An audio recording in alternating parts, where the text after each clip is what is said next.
Okay, welcome everybody for our weekly event. Again, just to share with you a little bit of our host organization, Real Estate IQ. Our core product is off-market leads, where we mine the freshest data straight from the courthouses. So you don't have to worry so much about generating leads. Now, of course, you still got to use the data and use it for marketing. And so now, because of that, we want to also share with you, now that we got the data, how do we turn that into deals? And then when we got the deals, how do we get it funded so it actually becomes a property in your portfolio or a deal that you can sell to make money? All right. So if you're interested in learning more about off-market leads and the different types of motivated sellers, we have a class coming up. You can also request a one-on-one consultation shortly. So quick disclaimer, all information presented is the opinion of the presenters, and always do your due diligence. We don't offer investment, financial, or legal advice. And if you need help closing deals, we can help you with that. You just need to submit your deals. Here's a phone number you can write down. We're going to leave it up there for a minute for you to write down the contact information. If you got a deal or high potential lead, you don't know how to turn that into a deal, we can help you. I can help you personally, or I can connect you with the right experienced investors like today's guest speakers to connect you.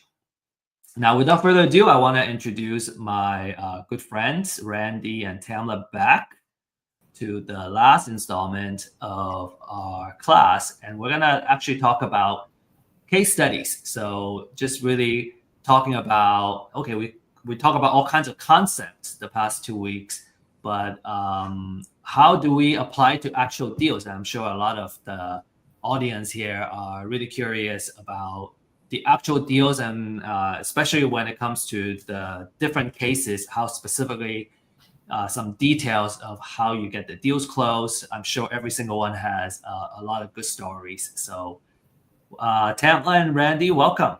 Hello, good morning. Glad to see you, and glad to see you back. Okay, so the stage is yours. Please take it away. Well, this morning we wanted to talk a little bit about how to find deals and some of the experiences we have had. One of the projects that we got into early on was a little house that was a foreclosure. It was on the MLS system, and being a realtor, I found it and put the house under contract with the full intentions of flipping the house. I mean, it was a cute little 3-bedroom, 1.5 bath, 1-car garage, little brick home, perfect little starter home for someone. And we bought the house and we did the interior remodel because that was really all it needed. It needed paint, new flooring, some hardware, some light fixtures, just a good, clean, easy rehab. And the market turned. This was back many years ago, around 2008, 2009, and 10, when the market just took a nosedive. And we turned that house into a rental house. We did have it on the market for sale. It wasn't moving. We had it on the market about 3 months. It wasn't moving. And we were contacted by someone in the community asking us if we would be interested in renting it. We ran the numbers, and we also knew where the market was going. So we did decide to rent this house. Now, we had this home for approximately 15 years as a rental property, and it became a very, very good rental property. So one of the things I wanted to tell you is that just because you go into the market thinking that this house is going to be a flip house, be prepared to change and make it into whatever it is that will bring you in income on it. And in this situation, it was a rent property.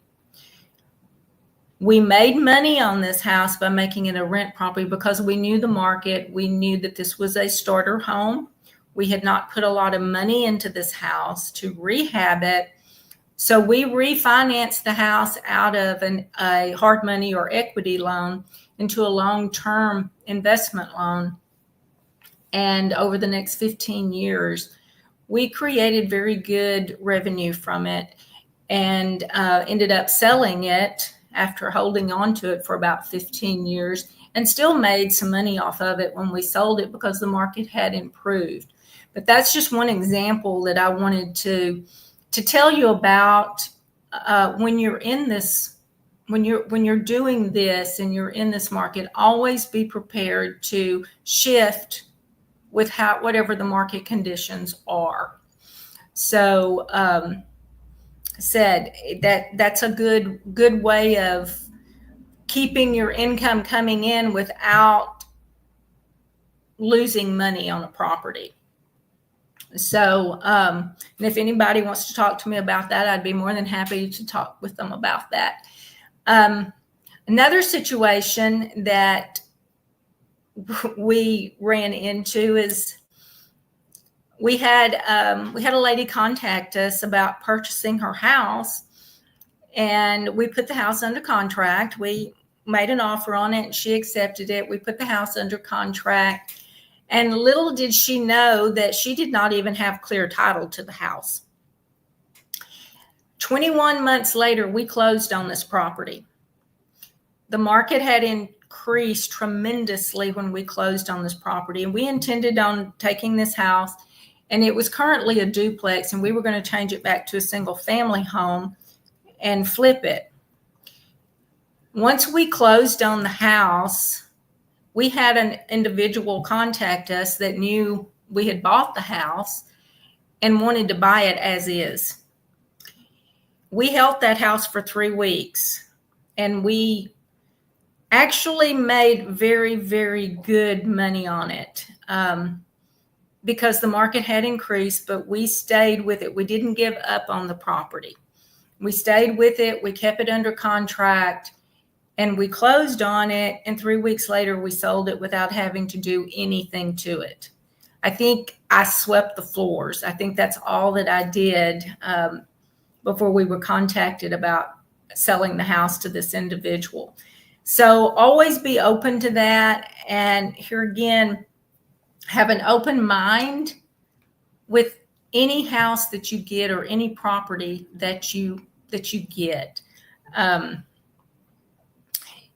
If it can make you a little money, then my suggestion is take it. Unless you foresee something tremendous in it, take the positive and go. Very much go. I wanted to talk a little bit about how to find these deals. As I know you've probably heard about driving for dollars.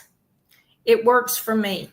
That's how I actually started in all of this, was driving for dollars, just driving around the community and finding a house that the yard needs to be mowed.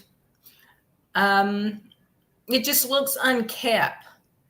There's, and I would take the address down, and then a couple of days later, I'd probably drive back by and see if anything had happened. And look up, you can find who the owner is by the tax rolls, and either find a address for them or do a little research. You can do some skip tracing and find out how to get in touch with the owner. Write them a letter or call them. It worked for me to get started. I also got in touch with some wholesalers. I would go to some meetings, some of the, like the Real Estate IQ, the seminars, the REIA meetings, and I would meet wholesalers. And I would let them know that I was interested in what they had to offer in the locations that I was interested in. And they started sending me information. Some of the numbers worked with the wholesalers and some of them didn't. But that's also how I found some of the properties. I know in the past we have talked about bird dogs. I have some very good bird dogs. I've built relationships with them over the years because I've been doing this for quite a few years. Let them know what you're looking for, and they will find you properties if they know what you're looking for, and reward them for their good work. If they find you a house and you close on it, reward them nicely. The reward that you give them is up to you, but the better you reward them, the harder they will work for you. I have a lady that still a bird dog for me, and she has brought me so many houses, and she still does. I don't live in that community anymore, but she still calls me with deals, and sometimes I purchase those deals even though I'm not in that community anymore. But that is probably the best avenue that I could tell you to go down to find deals, is someone that lives in a community, that knows people, that knows how to find the deals, and that is not afraid to talk to people. And like I said, always reward them very, very well, and they will work very hard for you. Real estate agents. Work with a real estate agent. If you're in the market to flip homes, you're going to have a real estate agent anyway to put these houses on the market. Find one that knows what you do, that knows the type of houses that you're looking for, the type of properties that you're looking for, and they will work with you. They will call you before they let anybody else know that this house is on the market. As soon as they list it, they'll be making a phone call to you. Or as soon as this house comes on the market, they will definitely be making a phone call to you, because they want the sale. They want both sales.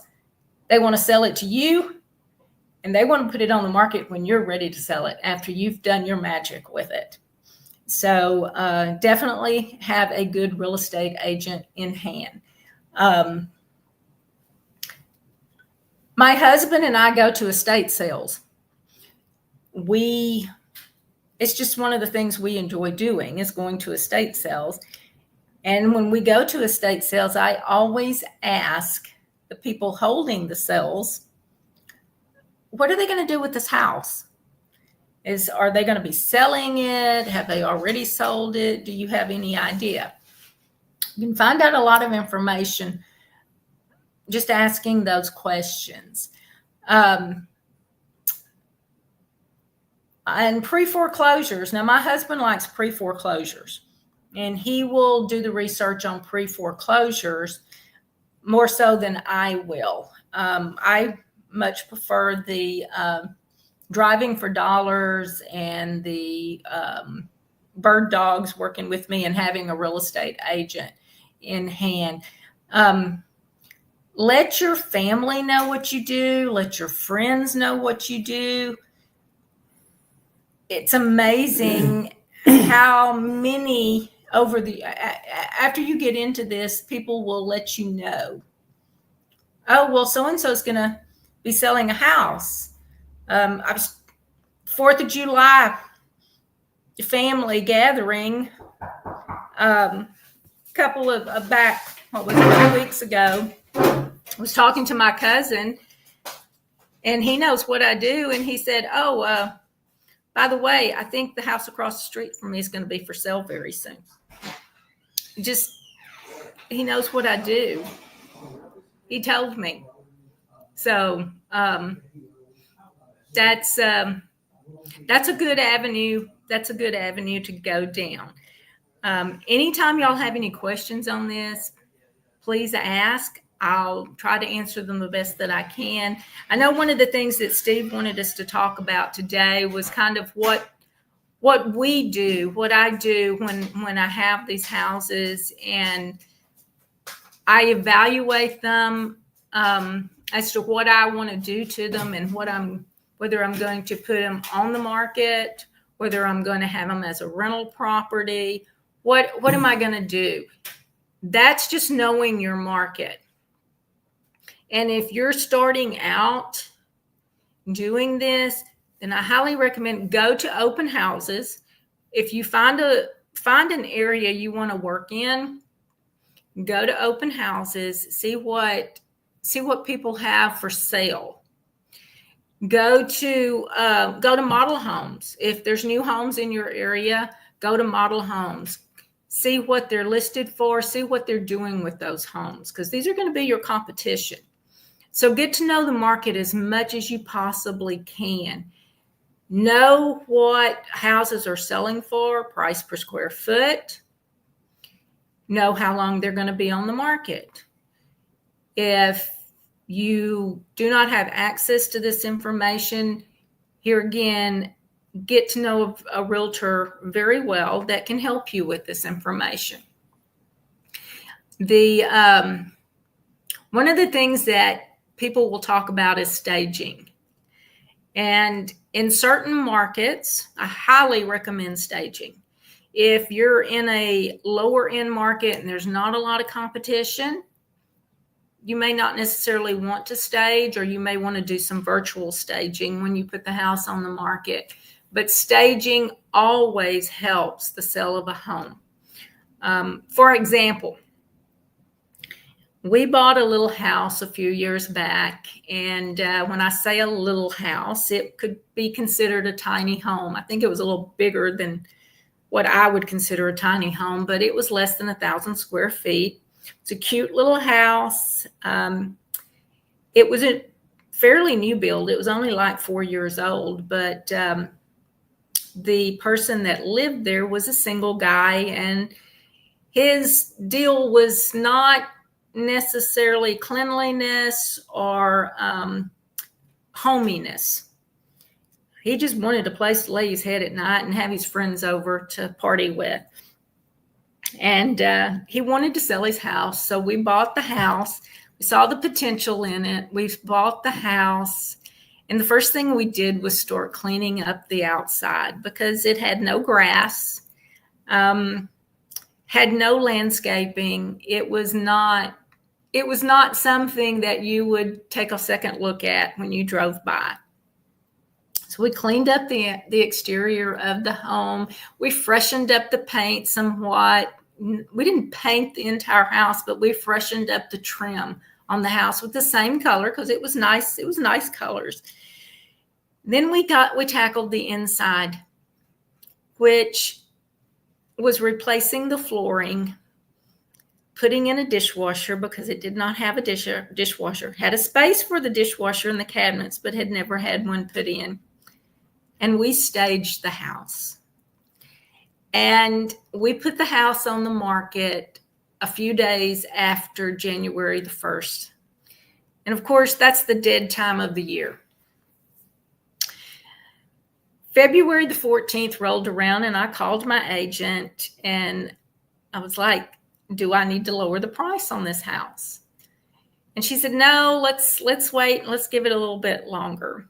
She said, it's just quiet this time of year. So March rolled around, and I said, do I need to lower the price on this house? And she emphatically said, no. She said, I have had more online hits on this property than on any property I have ever had on the market. This place was a little dollhouse because it had been staged just perfectly. Just everything, and it was just a cute little house that had a tremendous amount of hits on it. A week later, I got a contract on the house, $2,000 less than asking price. It was a cash offer. I took that, and we closed 2 weeks later. But that also was a very important thing, was the staging. The staging of this house is what made this house. There's nothing special about this house. The staging will bring people to your site and look, because people want to see something gorgeous. They want to see something cute. They want to see something that when they're looking at it, they're like, their mind is thinking, I could live here. I want to live here. So I highly recommend, if you're in an area where you're going to have some competition, stage the house and find a professional stager to do it. It's well worth the money that you will pay for it. I would not have gotten $10,000 more for that house had I not staged that house. And I did. That staging brought in a $10,000 increase in price because we put it on the market higher than what all the other houses in the area were priced at per square footage. And I highly recommend staging. Highly recommend staging. So that's what I've got to say. If y'all have any questions, ask. I'll do my best to answer.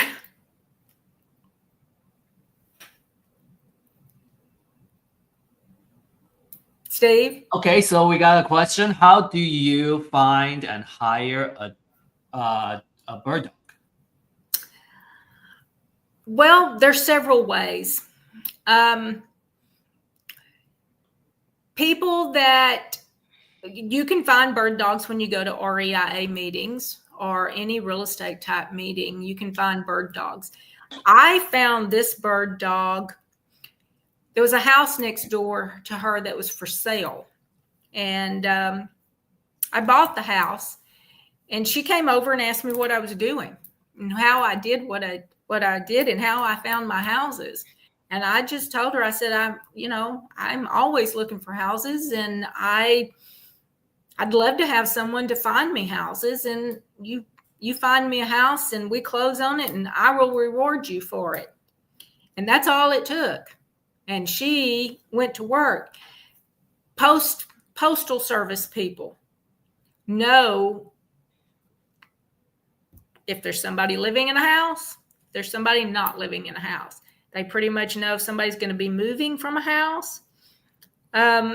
So that having a good relationship with a banker, the banker can sometimes let you know whether or not there's going to be a house available. Just people. I mean, anybody and everybody can be a bird dog. Like I said, my cousin told me about a house that was going to be available. Letting people know what you do. And most people that I have found and that I have talked to have an interest in becoming a house flipper. HGTV has done wonders in that area. And if you start talking to them and tell them what you do, they're like, oh, that sounds so much fun. I would really like to get involved in that, but I'm afraid to.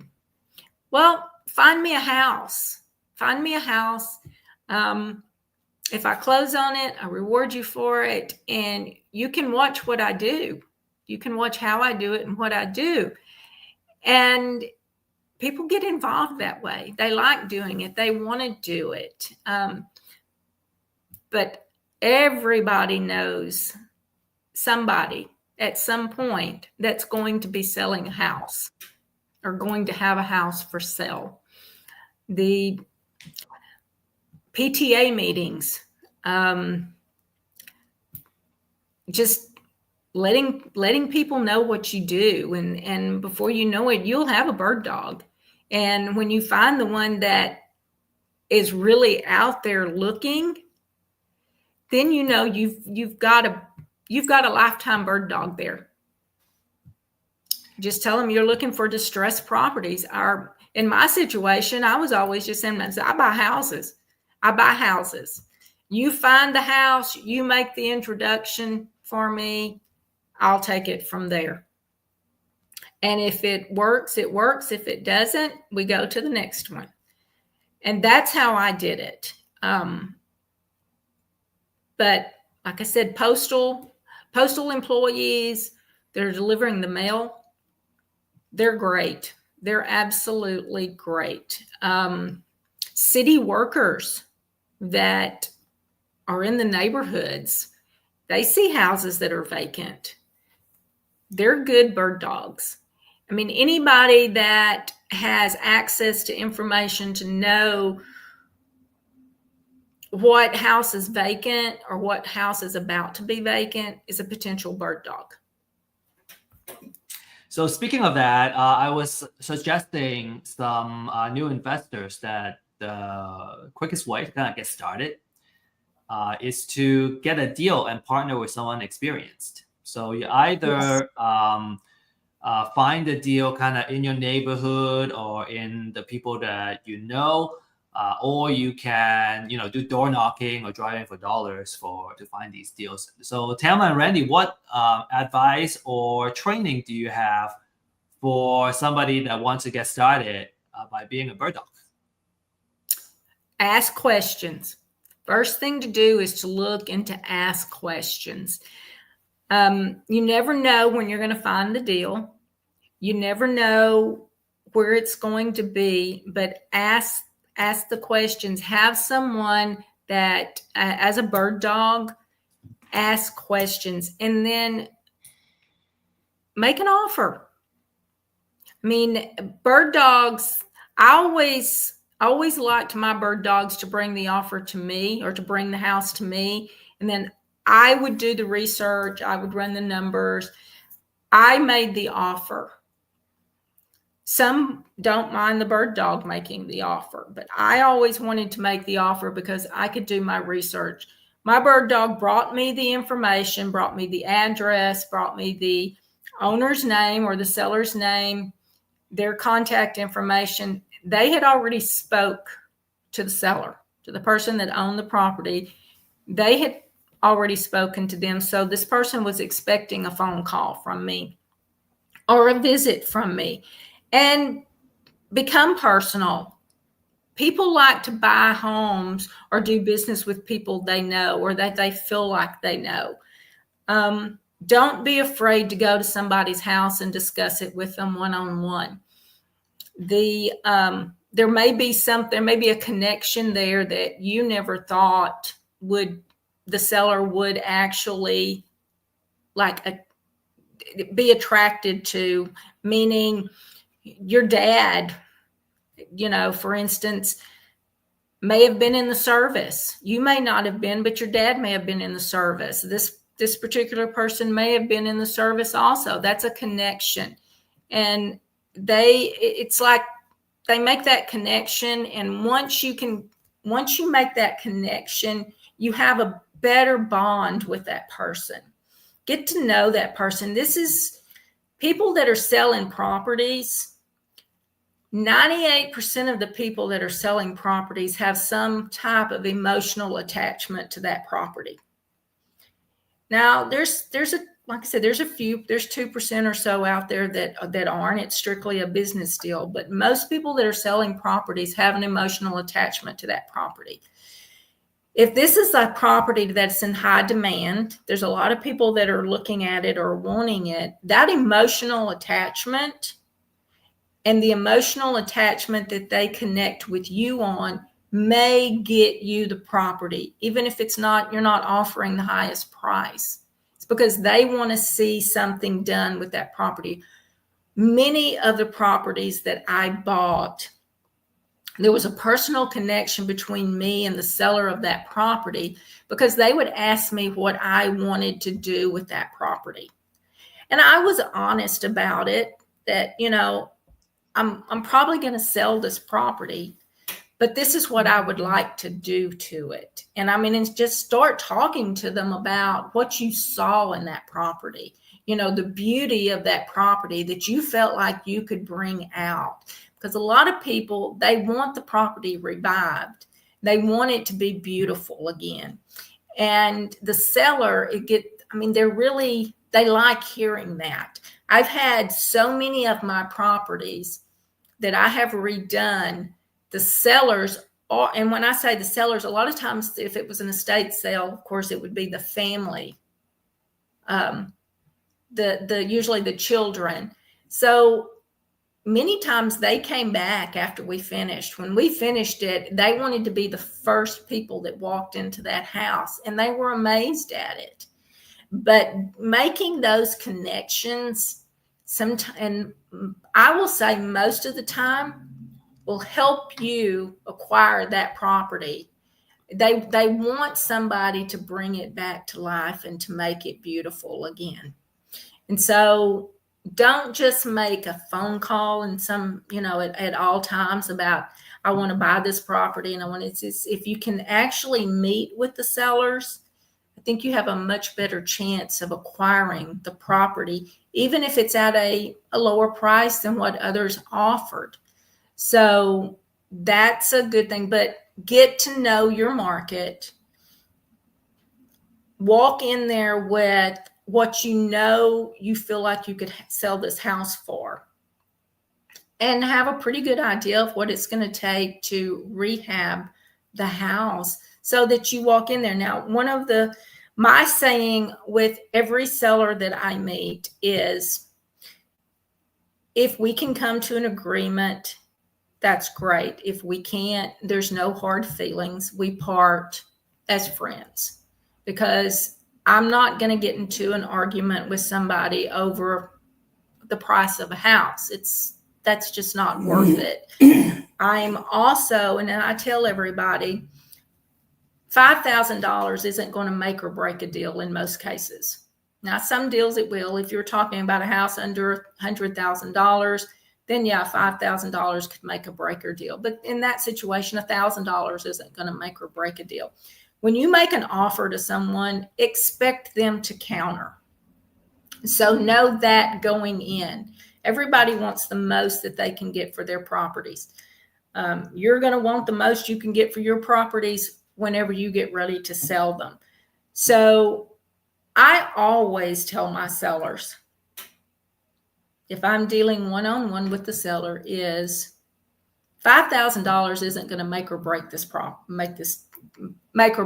deal. But I've already calculated that in when I present them with an offer, because they're going to come back with a higher price. I have never had a seller tell me on the spot right then and there, yes, I accept your offer. They're going to come back. They're going to want to see if they can get a little bit more money out of you. By telling them that, I think it leaves the door open for them to understand that you are emotionally attached with this property and that you would like to make this property work for both you and the seller. So that's just part of my deal. And I don't go in. I have never gone in and talked to a seller about what is wrong with their property. Seller knows what's wrong with their property.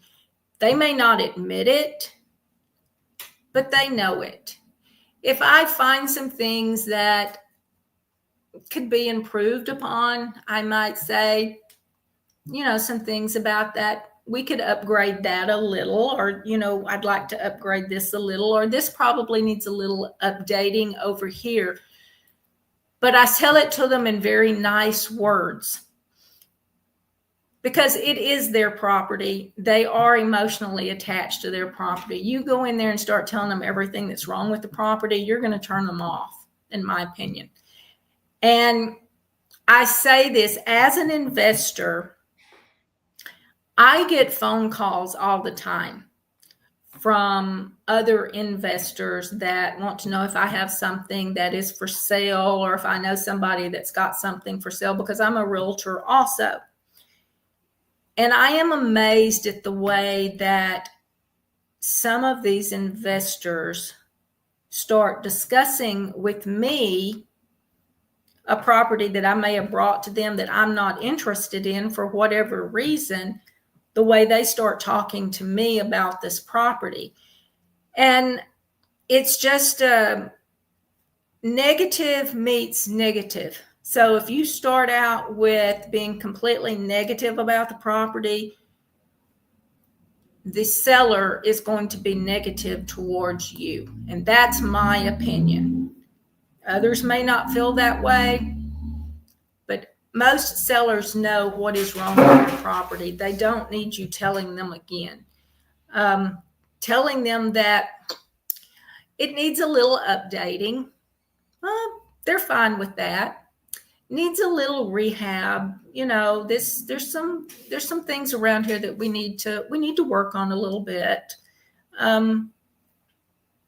That's not total negativity. They can handle that. But going there and telling them, oh, all of that over there is totally rotted wood, we're going to have to just replace that entire wall. Well, all of that electrical, well, that's never been updated. I mean, how in the world are you living here? And place is not. I have never found that was the correct way to approach a seller. Some do, but that's not my style. I may have given someone a little bit more money for a property than what I should have in the past. But I've also made more money on that property when I ended up selling it because it looked so nice when we finished it. So it weighs out hand in hand, but this is my technique. You have to find your own style, your own technique, but this is my technique. So any other questions? Oh, plenty. Okay. Everything you share spawns more questions, right? Okay.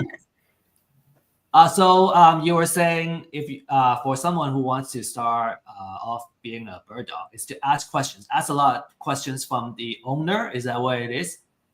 Yes. A good bird dog will find a property.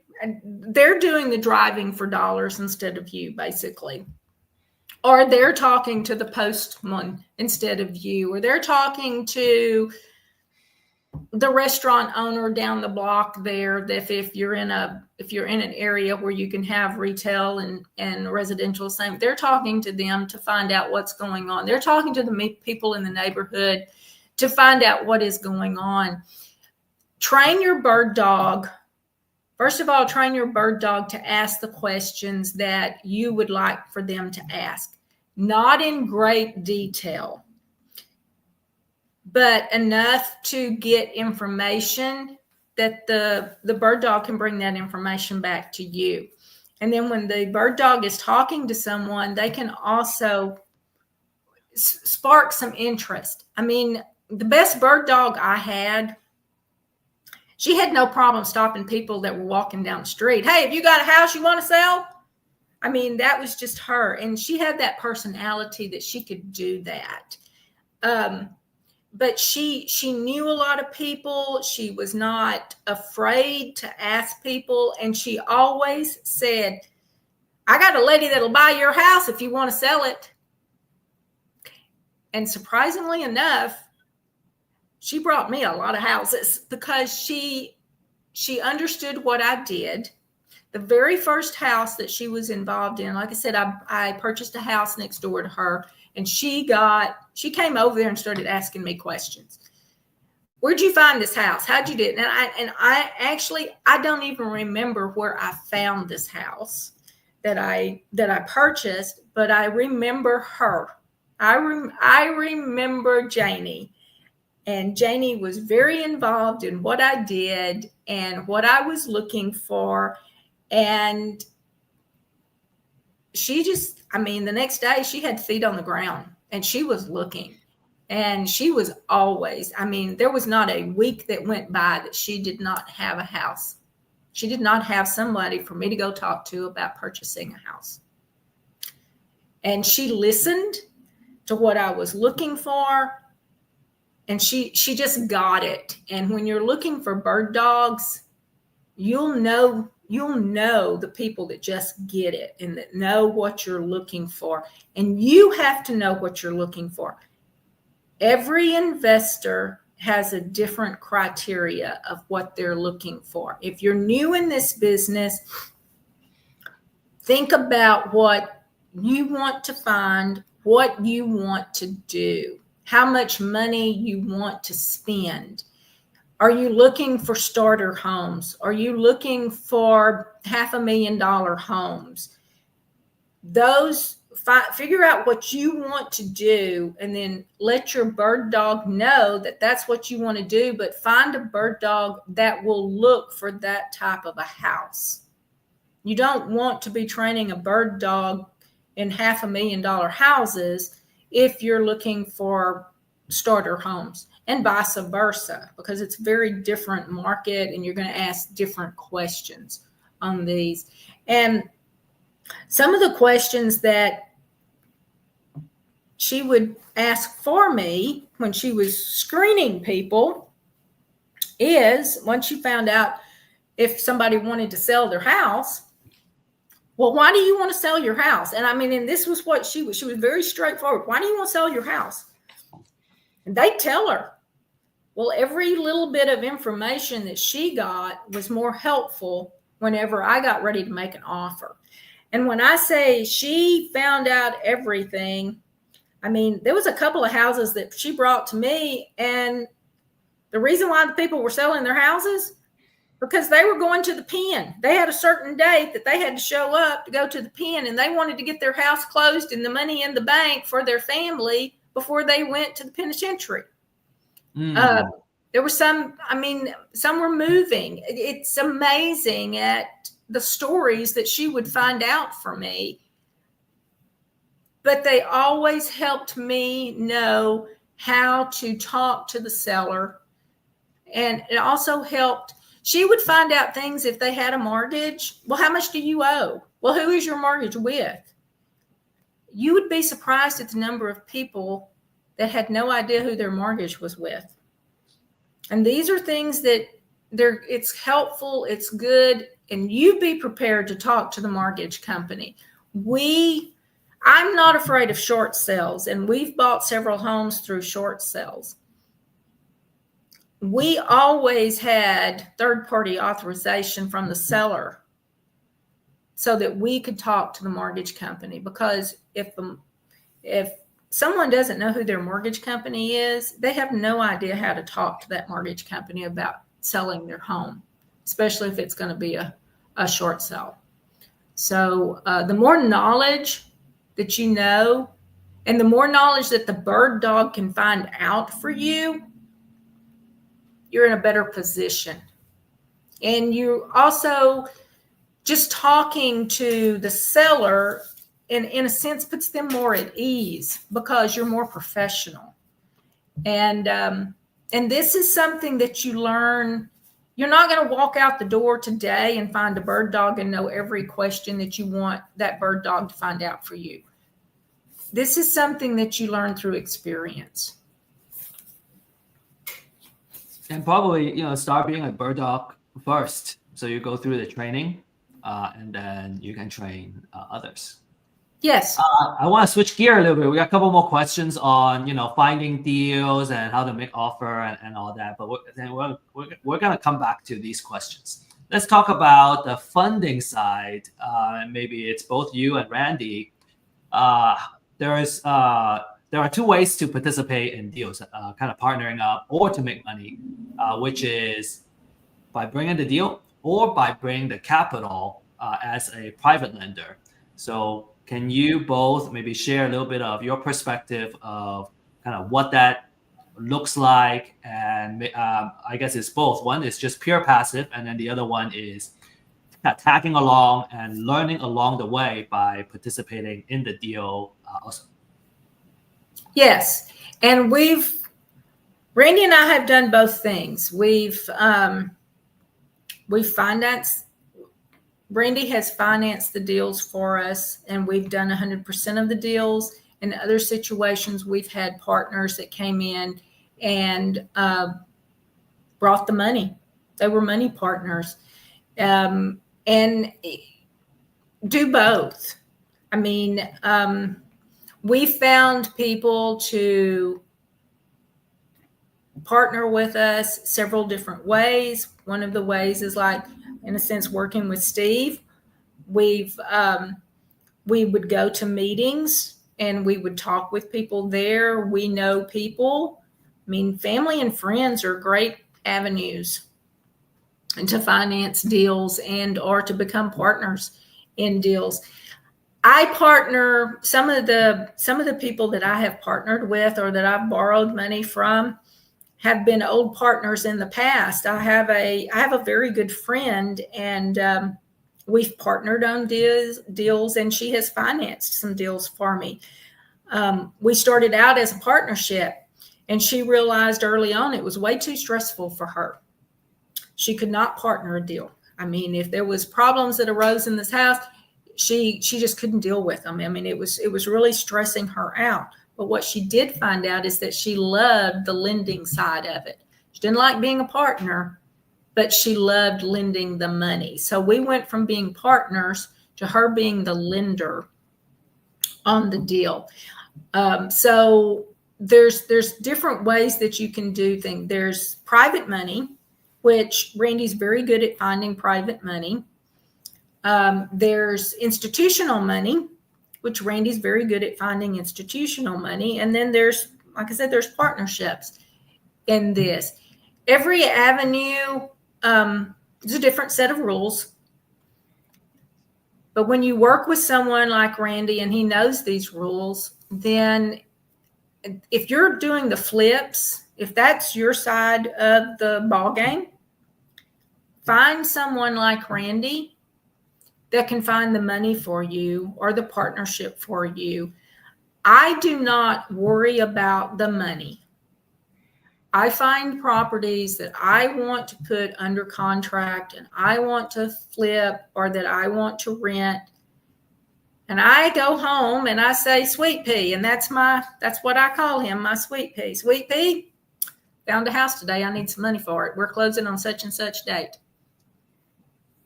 And most of the time he says, oh, okay, give me the numbers. And other times in the past, when I've brought 8 or 9 home in a 2-week period, he's like, slow down, stop. I can't do this fast enough. So, but he is my money person. And finding the deals, once you find the deals, and if those deals work, meaning that the numbers work, you will not have problems finding the money unless it's just a really difficult area or it's just a house that for some reason someone doesn't like. They just don't like the area or don't like the house or don't like the whole thing as a whole. Well, that deal may not get done, but more than likely somebody else will do it. And the general rule of thumb, and I know it changes back and forth, give or take a little bit, but the general rule of thumb is that you can find financing either through private investors partners, institutional investors, if it's 70% of the ARV of the house minus your expenses and your repairs. That's just a general rule of thumb. In some cases, it will deviate a little bit. Somebody may do more of the ARV, more percentage of the ARV, and some may do less. Changing gears a little bit, if it's land that you're looking for, it's probably going to be less. In this market, 70% of the ARV minus your expenses, holding cost, and your repairs is pretty common. A few years back, you would probably find lenders that would go up to 80 to 85% because the market was booming at the time. But 70% is pretty much the norm currently on there. And I stress again, find someone like Randy that can find you that can secure the financing for you, either through private funds, institutional funds, or partnerships. So, thank you. Okay, Nathan has a question. He says there are people saying a lot of foreclosures in the near future. How do you recommend to find the deals, sell, or market to them? Well, I wished I had a crystal ball, because my net worth would be a lot more. I've heard the same stories. I have some friends that are out there telling me, oh yeah, in a few years there's going to be a lot of foreclosures. Well, I don't know. I don't know if there's going to be a lot of foreclosures or if there's not going to be a lot of foreclosures. When you're finding the deal, always think about, like I said, be prepared to go in a different direction if you need to. If you see the market, if you're holding a property and you're rehabbing a property and you're seeing the market turn, think about, how can I turn this into a rental property? How can I turn this into a property that I can make some revenue on it? Or do I need to downgrade my rehab a little bit so that I don't have to sell it for as much money? But in most cases, if you're at that 70% of ARV minus your repairs, minus your holding cost and your expenses, you're going to be okay. I know the last few years we saw a drastic drop, but we also saw a housing bubble. And I knew during that time that it was not going to stay that way. So when I purchased homes, I always took that into consideration, that the bubble that we're in, we're not going to stay here. It's going to change. So is there going to be a lot of foreclosures in the future? I don't know. I know that during COVID, people couldn't work and they weren't working. And I know that payments were not being made and all this, but my thought process in there was, these lenders are going to work with the homeowners because they do not want all of these houses on the market. Now, whether they'll work with an investor or not is a different story, but they will work with a homeowner to keep the homeowner from losing their home. That was my thought process, and I believe that was accurate.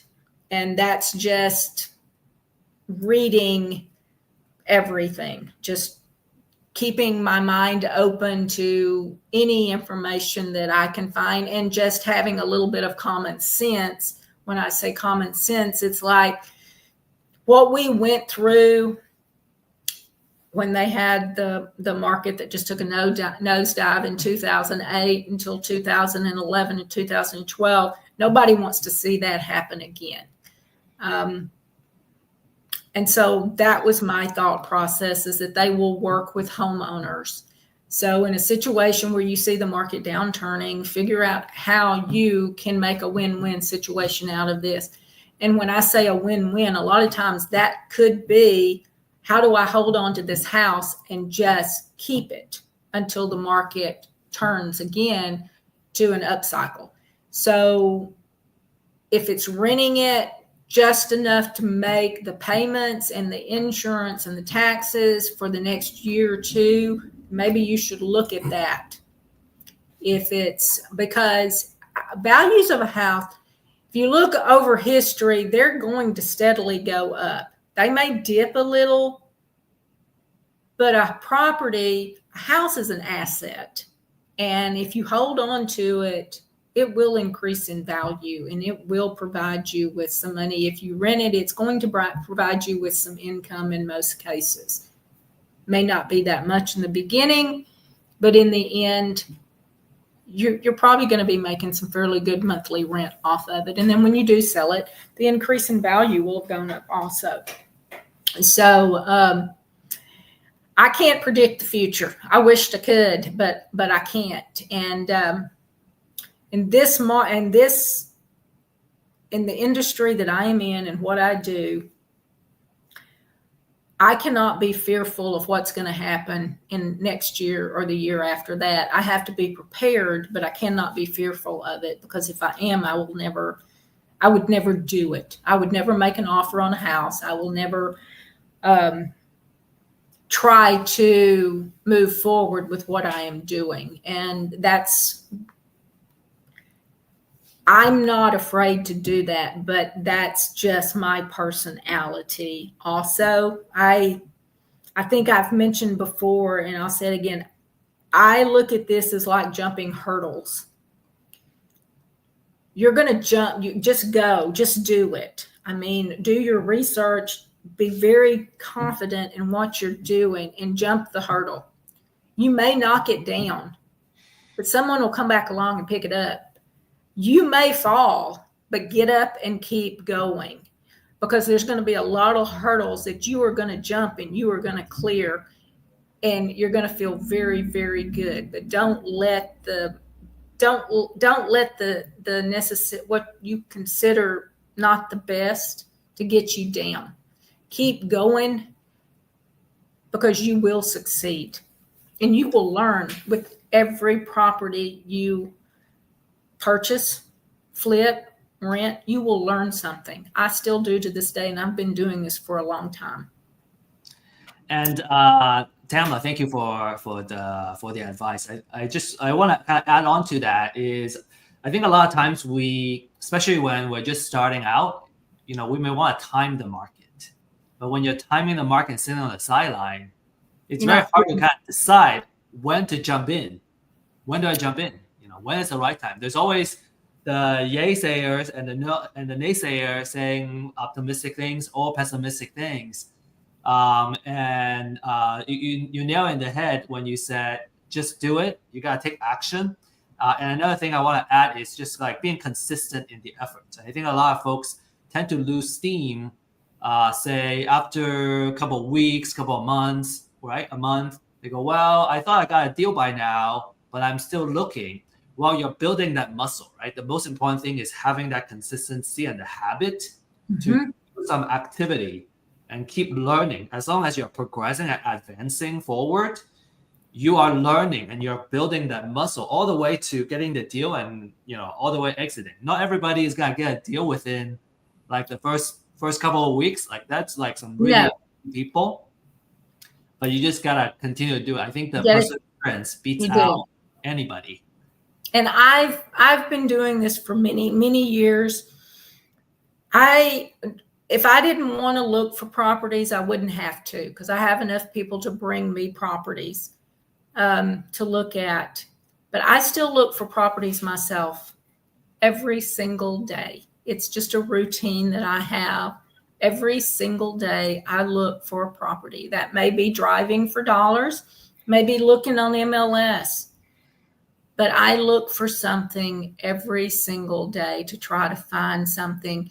And I've done this long enough now. I kind of have my little routine of what I'm looking for. So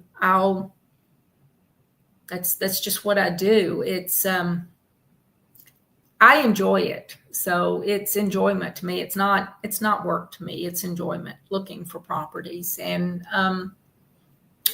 figuring out what I can do with them. I enjoy doing all of that, but sitting on the side, naysayers, just smile and say thank you.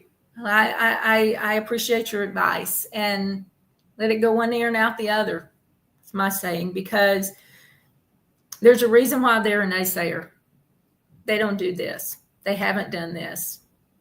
Find out how many properties they've purchased in the last year, the last 2 years, the last 5 years. There's always a reason that they haven't purchased one. If the numbers work, go for it. And you're liable to make 10, 15, 20, 30 offers before somebody says yes. But that first yes is wonderful. And it just really, it energizes you, and it really makes you feel good, and it gives you yes, I can do this. Yeah.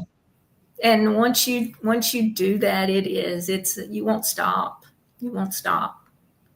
Yeah, I think that's my experience too. Kind of getting the yes, getting the signed contract, and even then, it was my first contract that I did, it didn't close either. It was the kind of following ones that we actually closed, right, with the 20-acre property. And I think it's very important. So we're just reading this book called 7 Habits of Effective People, and they talk about just building self-confidence.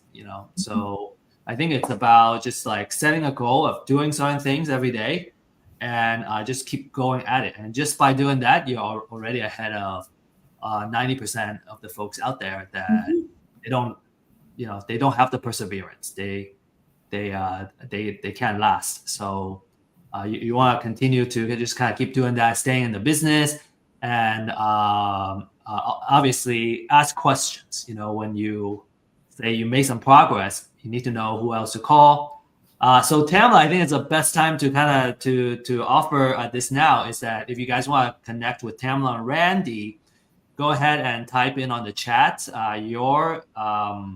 your contact information, or just raise your hand on the chat so we know, and I'll make the connection. And we got a couple of questions too. So Herman, if you want to kind of ask that privately to Tamela and Randy, I can also make that connection. And then a quick plug on next week is that we'll have a training on driving for dollars. So I have shared the link on the chat here, so you can use that to sign up for the next class. Any final words or last advice for the day? Talking about driving for dollars, just real quick. Next week, we're keeping our grandkids. My grandkids love to look at houses with me. They like to drive for dollars with me. They understand what I'm doing, and they really enjoy it. And this is something that you can carry on with your friends, your kids, and your grandkids, and get them also involved in this. Funny thing is that when we drive for dollars with them, my granddaughter, one of my granddaughters, it is, okay, Grammy, I'm going to partner with you on this. So make sure you're ready to partner with your kids or your grandkids on them, because they want to get involved too. They can start earning some college tuition. Yes. Way early. All right, Andy, I got your email and I got your phone number too. So I'll send a group text to connect you. Okay, so we're gonna end here. Thanks everybody for joining us, and see you again next week. Thank you, Randy and Tamela. Bye. Have a good week. Okay, bye-bye. Cheers.